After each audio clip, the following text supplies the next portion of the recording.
আমাদের লোকজন একজন ঋণ গ্রহীতা টাকা পরিশোধ করতে না পারাতে তার ঘর ভেঙে তুলে নিয়ে এসেছে। তার ৩ মেয়ে, বড় মেয়ে পড়াশোনা করছিল, ছোট মেয়ে একটা এনজিও স্কুলে পড়ে।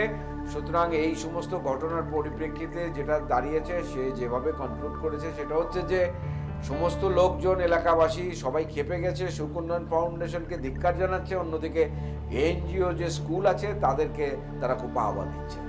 ও তাহলে তো ভাইয়া আমরা একটা কাজ করতে পারি, আমরা একটা স্কুল প্রতিষ্ঠা করতে পারি। স্কুল চুপ প্রতিষ্ঠা করো, ওই অনলাইন পত্রিকার সাংবাদিককে ম্যানেজ করার চেষ্টা করো। জি ভাইয়া।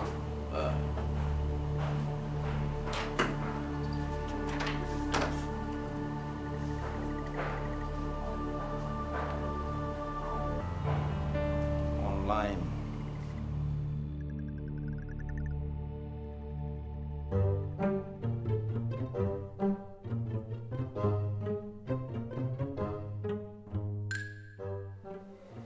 হে আল্লাহ, এই নতুন দম্পতিকে তুমি সুখে শান্তিতে রাখিও আল্লাহ।